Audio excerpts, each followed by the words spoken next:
Look, at my age, you know I've been to a lot of doctors. Healthcare partners, they really care. They're concerned about your health. They're all the best. I am Roberta, and I am a healthcare partner. Visit hcpnv.com to hear my story. Today's news is brought to you in part by Dr. George Leeks, Pahrumps optometrist since 1990, offering full-spectrum eye care for children and adults. Call today, 727-8300. Welcome back to News 46. Well, hashtags are coming to Facebook to help users better surface conversations. The social network wants to make it easier for users to find content already on Facebook, and functional hashtags are the first step. According to Facebook, many users already post hashtags anyway, so why not make them work?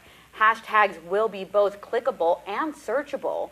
Hashtags from other services such as Instagram are clickable as well. Users will also be able to compose posts directly from a hashtag feed and search results. That could make adding real-time content to specific stream easier than before. And folks, Deanna O'Donnell brings you your entertainment this week. Famed environmental activist Erin Brockovich Ellis was arrested at Las Vegas Boat Harbor at Lake Mead on Friday, accused of operating a boat under the influence. According to a statement, an officer saw Brockovich Ellis struggling to dock her boat and attempted to help her. He noticed Brockovich Ellis showed signs of intoxication. Following an investigation, she was arrested and transported to the Clark County Detention Center. Brockovich Ellis constructed a legal case against Pacific Gas and Electric Company in 1993, which inspired a film that garnered actress Julia Roberts an Academy Award for Best Actress. AEG Live CEO wrote 2 days before Michael Jackson died that a doctor Jackson was seeing scares us to death because he's shooting him up with something. Randy Phelps' email could contradict his earlier testimony that he had no idea Jackson was getting prescription drugs while he was preparing for his comeback concerts. Phelps is on the witness stand in the Jackson wrongful death trial, which is in its 7th week. Jackson's mother and 3 children are suing AEG Live, saying the concert promoter is liable for Jackson's death because it hired, retained, or supervised Dr. Conrad Murray, who was convicted of involuntary manslaughter.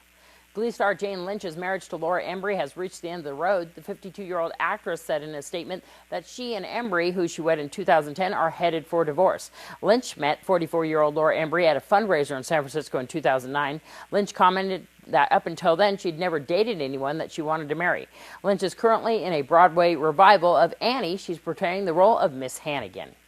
Esther Williams, whose success as a competitive swimmer propelled her to stardom on the silver screen in the 1940s and 1950s, died last Thursday in California. She was 91 years old. Williams, who grew up in Southern California and was a U.S. swimming champion in freestyle and the breaststroke by her late teens, turned to acting after World War II canceled the 1940 Olympic Games, which she hoped to compete in. In 1942, MGM signed her, and she made her movie debut alongside Mickey Rooney and Andy Hardy's Double Life. She went on to appear in more than 20 films through the 1950s, including Bathing Beauty, Neptune's Daughter, and $1 Million Mermaid, taking many roles that featured her as a swimmer.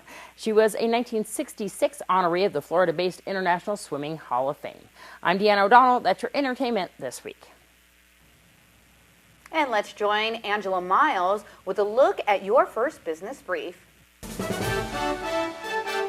This is the first business brief for Wednesday, June the 12th. I'm Angela Miles. Walgreens has been slapped with a painful fine of $80 million. The DEA says the pharmacy broke laws related to prescription painkillers, allowing the drugs to get onto the black market. It's the largest settlement of its kind.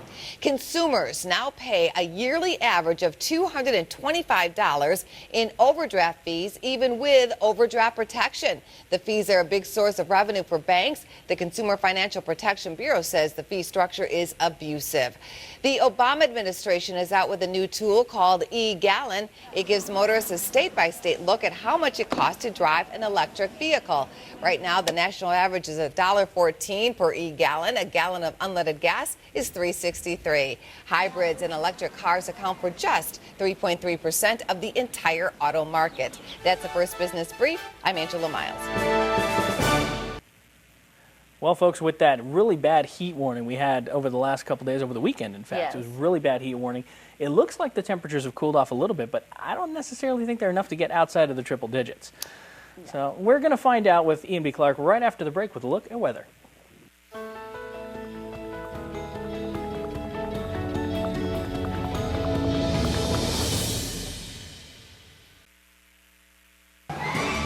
News 46 weather is brought to you by Healthcare Partners Medical Group, with 5 locations in Pahrump. Local doctors and professional staff providing total care from infancy to seniors. News 46 weather is also brought to you by your local dairy farmers. Dairy products are very important in maintaining a healthy body. For more information, you can visit their website at nevadadairycouncil.org. Welcome back. Today we have partly cloudy skies, 102 degrees. So the hottest temperature this week, but it didn't really feel like that. South-southwest at 12, gusts at 21, so the winds calmed it down a little bit more. 9% humidity, 5:26 a.m. sunrise, and a record high of 112 degrees in 1940. Tonight, clear skies, 71 for your low. Winds slightly calming down, but not very much. Southwest at 10, gusts at 18.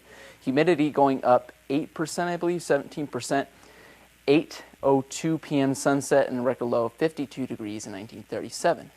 So what we're going to have on Thursday, I believe, was sunny skies, 99 for your high, 65 for your low. Winds coming out of the south-southwest at 14, gusts at 25, so still staying somewhat strong. 10% humidity and sunrise and UV index staying the same.